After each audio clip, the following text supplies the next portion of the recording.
नमस्कार दोस्तों, राम राम। मैं हूं योगेश और आप सुन रहे हैं हॉरर कहानी, वो भी मेरी जुबानी।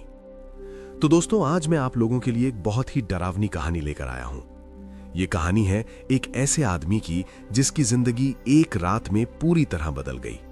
सब कुछ सामान्य था, वो अपने काम से घर लौट रहा था, लेकिन रास्ते में आया एक घना जंगल उसकी सबसे बड़ी गलती बन गया।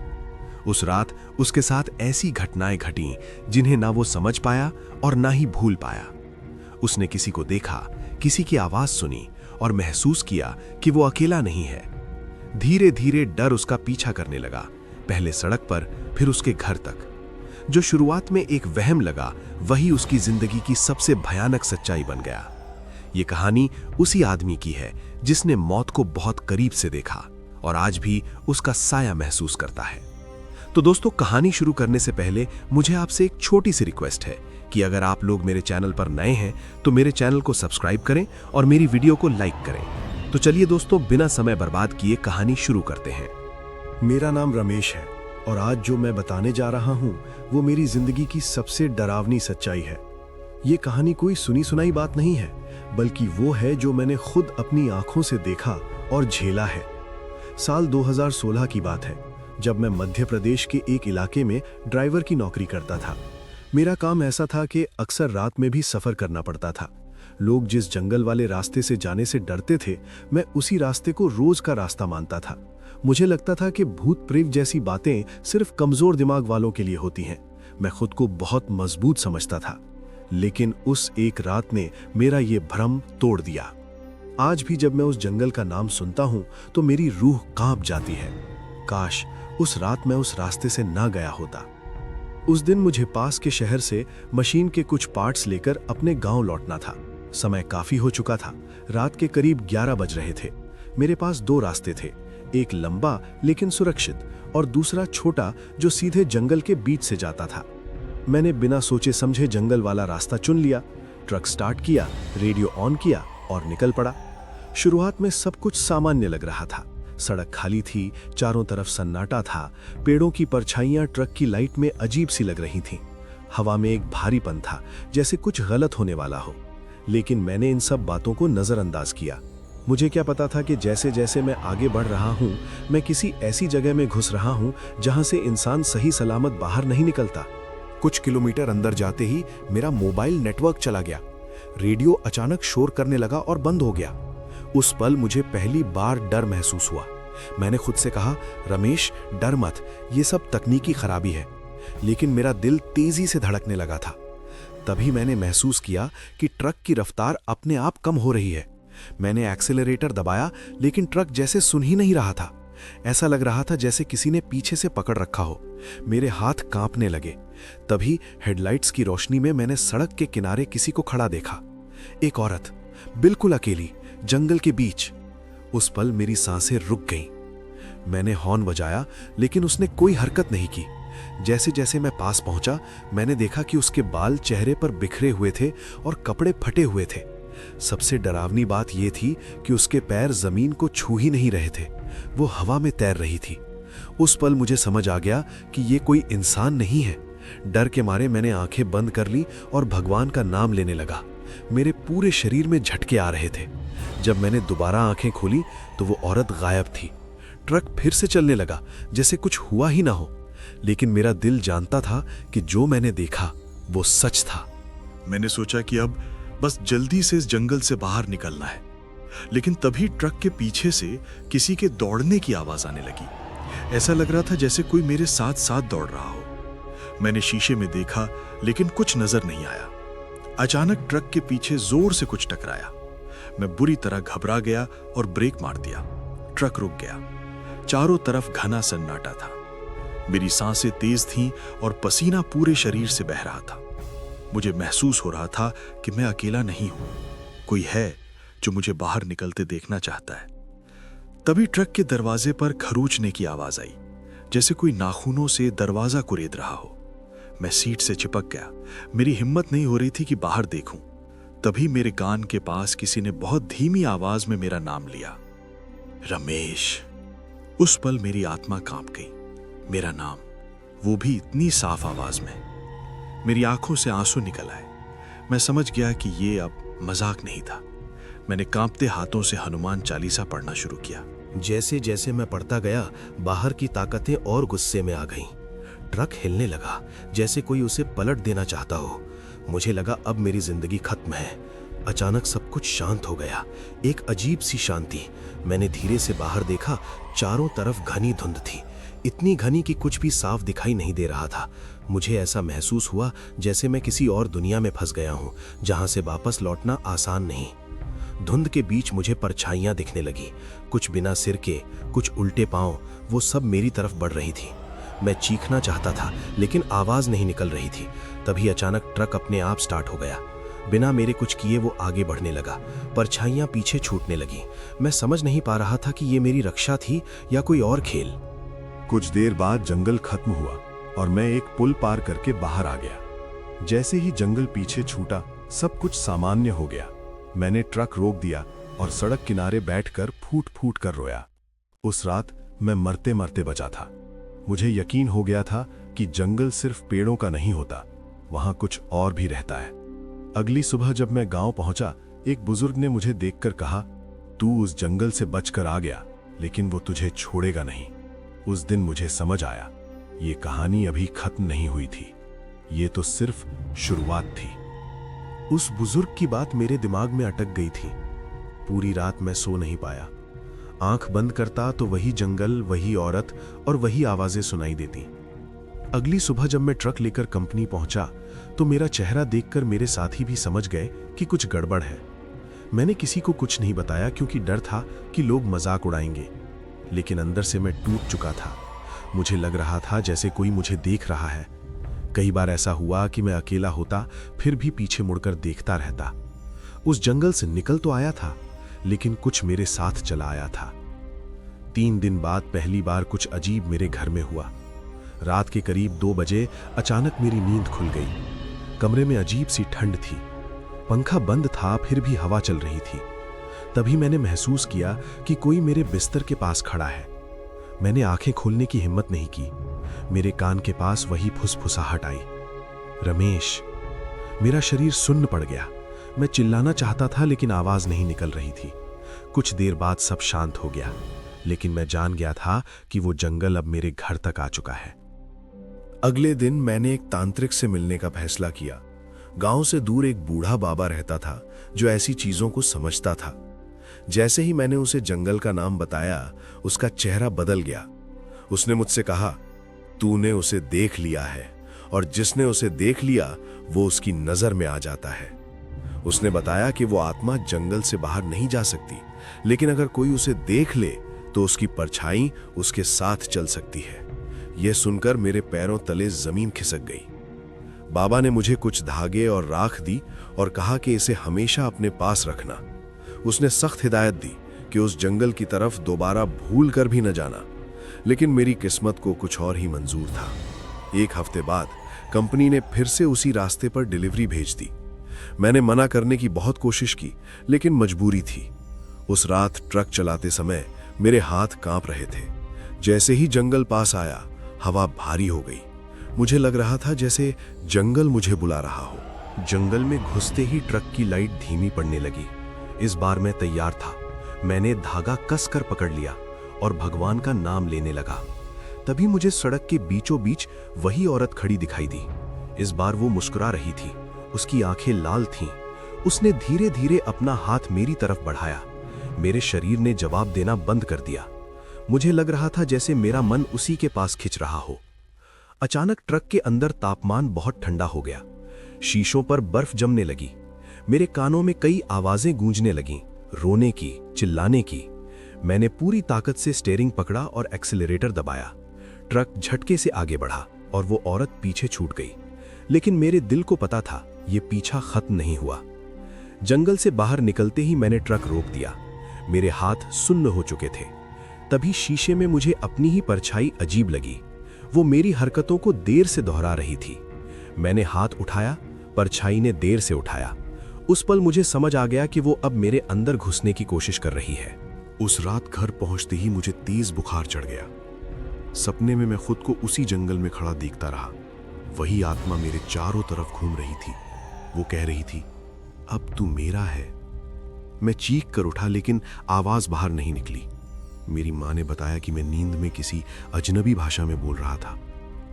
अब हालात बिगड़ चुके थे। मैं खुद को पहचान नहीं पा रहा था। आईने में देखता तो लगता कोई और मुझे देख रहा है। गांव वालों को भी मुझसे डर लगने लगा था। सब कहने लगे थे कि मेरे ऊपर कुछ साया है। मुझे एहसास हो गया था कि अगर कुछ नहीं किया तो मैं पूरी तरह खत्म हो जाऊंगा। अगली सुबह वही बाबा खुद मेरे घर आया। उसने मुझे देखकर सिर्फ इतना कहा, अब मामला हाथ से निकल चुका है।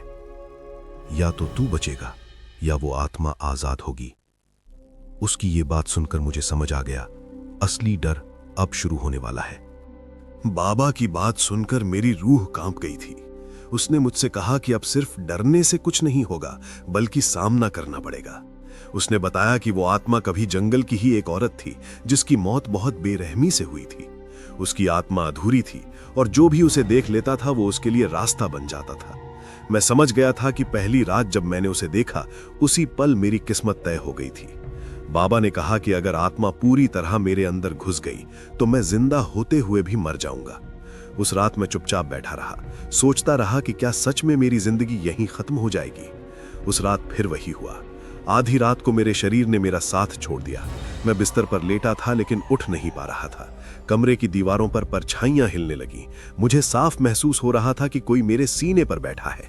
मेरी सांस घुट रही थी। तभी मेरे मुंह से अपने आप अजीब आवाजें निकलने लगी, जैसे कोई और मेरे अंदर से बोल रहा हो। मैं पूरी ताकत से अंदर ही अंदर चिल्ला रहा था, लेकिन शरीर पर मेरा कोई कंट्रोल नहीं था। सुबह जब होश आया तो मेरी हालत देखकर घरवाले डर गए। मेरी आंखें लाल थीं, शरीर बर्फ जैसा ठंडा था। बाबा फिर आया और उसने मेरे माथे पर हाथ रखते ही कहा, ये अब अंदर तक आ चुकी है। उसने बताया कि अब आखिरी रास्ता वही है जहां से ये सब शुरू हुआ था, वो जंगल। मुझे उसी जंगल में वापस जाना होगा। ये सुनते ही मेरे पैरों से जान निकल गई, लेकिन मेरे पास कोई और रास्ता नहीं था। शाम होते ही हम जंगल की तरफ निकल पड़े। बाबा मेरे साथ था। जैसे जैसे हम जंगल के पास पहुंचे, मेरा सिर तेजी से दर्द करने लगा। मुझे अजीब अजीब आवाजें सुनाई देने लगीं। कई बार लगा जैसे मैं रास्ते में कूद जाऊं। बाबा ने मुझे कसकर पकड़ रखा था। उसने कहा, ये तुझे रोकने की कोशिश कर रही है। उस पल मुझे लगा कि मेरा मन अब मेरा नहीं रहा। जंगल के अंदर पहुंचते ही हवा रुक गई। चारों तरफ सन्नाटा था। बाबा ने जमीन पर एक घेरा बनाया और मुझे उसके बीच बैठा दिया। उसने मंत्र पढ़ना शुरू किया। तभी मुझे वही औरत दिखाई दी। इस बार वो बिल्कुल सामने थी। उसका चेहरा जला हुआ था, आंखों से खून टपक रहा था। वो मुझसे बोली, तो मुझे छोड़कर नहीं जा सकता। मेरे शरीर ने अपने आप उसकी तरफ बढ़ना शुरू कर दिया। मैं अंदर ही अंदर लड़ रहा था। मेरा दिमाग कह रहा था कि ये सब झूठ है, लेकिन मेरी आत्मा डर से कांप रही थी। बाबा की आवाज अब दूर होती जा रही थी। मुझे लगा जैसे मैं गहरे पानी में डूब रहा हूं। तभी अचानक मेरे अंदर से जोरदार चीख निकली। वो मेरी नहीं थी, वो उसकी थी। मेरे शरीर में भयानक झटके आने लगे। बाबा ने जोर से मंत्र पढ़ते हुए राख मेरे ऊपर फेंकी। उस औरत ने चीख मारी। पूरा जंगल जैसे हिल गया। पेड़ झुकने लगे, हवा चीखने लगी। मुझे लगा अब मैं मर जाऊंगा। मेरे कानों से खून निकलने लगा। फिर अचानक सब शांत हो गया। मैं जमीन पर गिर पड़ा। जब मेरी आंख खुली तो सुबह हो चुकी थी। मैं जंगल के बाहर पड़ा था। बाबा मेरे पास बैठा था। उसने कहा, तू बच गया, लेकिन पूरी तरह नहीं। उसने बताया कि आत्मा को बांध तो दिया गया है, लेकिन उसे पूरी तरह खत्म नहीं किया जा सकता। उसका एक हिस्सा हमेशा मेरे साथ रहेगा। मैं घर लौट आया, लेकिन अब सब कुछ बदल चुका था। मैं पहले जैसा नहीं रहा। मुझे अब भी कभी कभी वही आवाज सुनाई देती है। आईने में देखता हूं तो लगता है कोई और भी मुझे देख रहा है। मैं जानता हूं कि वो गई नहीं है, बस सो रही है। आज इतने साल बाद भी मैं ये कहानी इसलिए बता रहा हूं ताकि कोई और मेरी गलती न दोहराए। कुछ रास्ते ऐसे होते हैं जहां से एक बार निकलने के बाद इंसान कभी पूरा वापस नहीं आता, और कुछ आत्माएं ऐसी होती हैं जो एक बार आपको चुन लें तो जिंदगी भर साथ रहती हैं। जंगल से लौटने के बाद मैं बाहर से तो जिंदा था, लेकिन अंदर से कुछ टूट चुका था। मैं पहले जैसा इंसान नहीं रहा। छोटी छोटी आवाजों से चौंक जाता, अंधेरे से डरने लगा। रात होते ही मेरे अंदर बेचैनी बढ़ जाती। जैसे ही अकेला होता, मुझे लगता कोई मेरे पीछे खड़ा है। कई बार अचानक मेरे मुंह से ऐसे शब्द निकल जाते जो मैंने कभी सीखे ही नहीं थे। मेरी माँ कहती कि मेरी आंखों में पहले वाली चमक नहीं रही। सच कहूं तो अब मुझे खुद से डर लगने लगा था। एक रात मैं आईने के सामने खड़ा था, बस यूं ही अपने चेहरे को देख रहा था। अचानक आईने में मेरी परछाई मुस्कुराई, जबकि मैं नहीं मुस्कुरा रहा था। मेरा दिल जोर से धड़कने लगा। मैंने आंखें झपकी, सब सामान्य हो गया। लेकिन उस पल मुझे एहसास हुआ कि बाबा सही कह रहा था। वो आत्मा पूरी तरह गई नहीं थी। वो अब मेरे अंदर किसी बीज की तरह थी जो धीरे धीरे बढ़ रही थी। गांव में अब लोग मुझसे दूरी बनाने लगे थे। बच्चे मुझे देखकर डर जाते थे। कई बार मैंने खुद को बिना वजह गुस्से में पाया। मेरे हाथ अपने आप मुट्ठी बन जाते, दांत भींच जाते। बाद में याद भी नहीं रहता कि मैंने क्या किया। एक बार तो मैंने अपने ही दोस्त का गला पकड़ लिया था। जब होश आया तो वो जमीन पर गिरा था और मैं कांप रहा था। उस दिन मुझे समझ आ गया, अगर मैं यूं ही रहा तो किसी का नुकसान कर बैठूंगा। मैं फिर से बाबा के पास गया।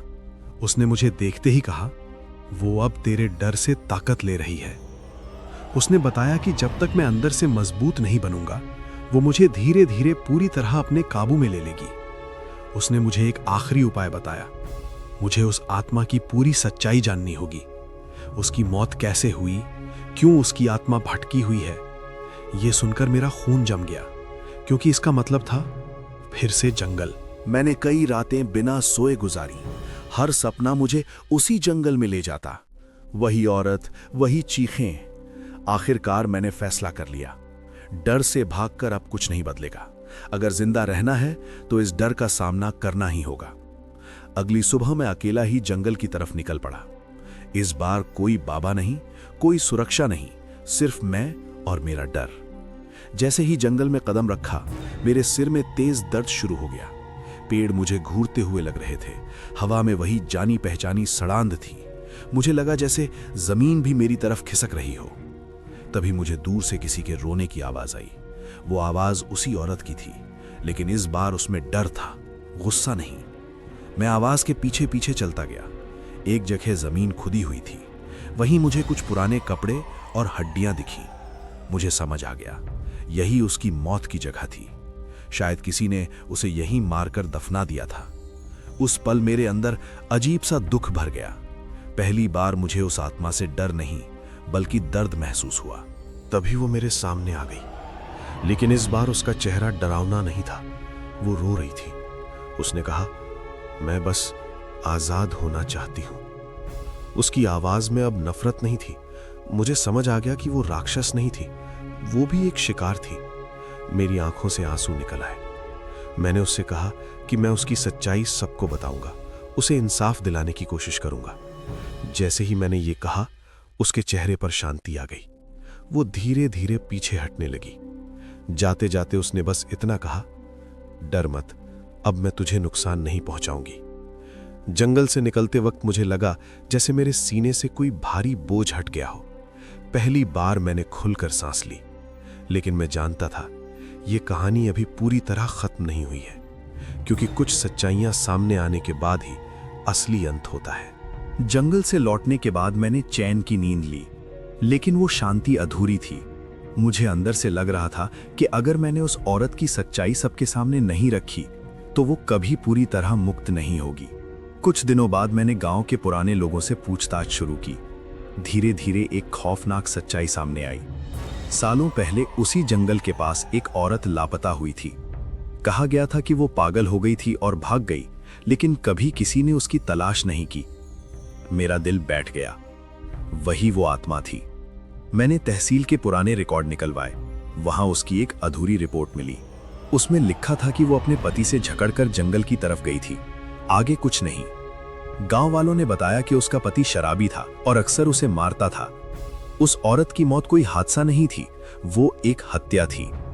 ये जानकर मेरे शरीर में सिहरन दौड़ गई। मुझे समझ आ गया कि उसकी आत्मा क्यों भटक रही थी। मैंने पुलिस में शिकायत दर्ज करवाई।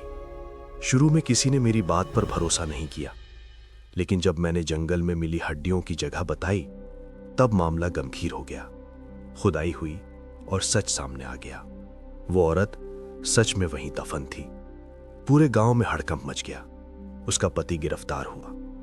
उस दिन मुझे लगा जैसे किसी ने मेरी आत्मा से एक भारी बोझ उतार दिया हो।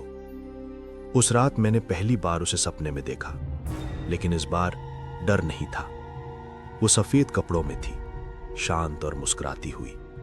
उसने मुझसे कुछ नहीं कहा, बस सिर झुकाकर धन्यवाद दिया। जब मेरी नींद खुली तो मेरे चेहरे पर आंसू थे, लेकिन डर नहीं। मुझे लगा जैसे वो अब सच में मुक्त हो चुकी है। दिन बीतते गए और मेरी जिंदगी धीरे धीरे सामान्य होने लगी। डर अब भी कहीं ना कहीं था, लेकिन वो मुझे कंट्रोल नहीं करता था। मैंने ड्राइविंग का काम छोड़ दिया और गांव में ही रहने लगा। अब मैं रात में बाहर नहीं जाता। मैं जानता हूं कि कुछ रास्ते इंसान को बहुत कुछ सिखा देते हैं, कीमत लेकर। लेकिन कहानी यहां खत्म नहीं होती। कई बार रात को मुझे वही हवा महसूस होती है। कभी कभी आईने में एक पल के लिए कोई परछाई दिख जाती है। अब वो डरावनी नहीं लगती, शायद वो याद दिलाने आती है कि जो मैंने देखा वो सच था। मैं ये कहानी इसलिए सुना रहा हूं क्योंकि आज भी लोग ऐसे रास्तों को मजाक समझते हैं। जंगल, सुनसान सड़कें, अंधेरी रातें, ये सिर्फ जगहें नहीं होती, वहां यादें होती हैं, दर्द होता है और कभी कभी आत्माएं भी। अगर आप कभी ऐसी जगह से गुजरें और आपका दिल बिना वजह तेज धड़कने लगे, तो समझ लेना वो डर नहीं, चेतावनी है। हर डर से भागना ठीक नहीं, लेकिन हर डर से लड़ना भी जरूरी नहीं। कुछ सच्चाइयां बस सम्मान चाहती हैं। आज भी उस जंगल से लोग गुजरते हैं। अब वहां कोई आत्मा नहीं दिखती, लेकिन गांव के लोग कहते हैं कि रात में कभी कभी किसी औरत के रोने की हल्की आवाज आती है, जैसे कोई बहुत दूर से सुकून की सांस ले रहा हो। अगर आपको मेरी ये कहानी सच्ची लगी तो याद रखिए, हर डर कहानी नहीं होता और हर कहानी झूठ नहीं होती। मैं रमेश आज भी जिंदा हूं, लेकिन उस रात का एक हिस्सा आज भी उसी जंगल में रह गया है। अगर आपके साथ भी कभी कुछ ऐसा हुआ हो तो नीचे कमेंट में अपना नाम और जगह जरूर लिखिए, क्योंकि कौन जाने आपकी कहानी भी किसी और को बचा ले।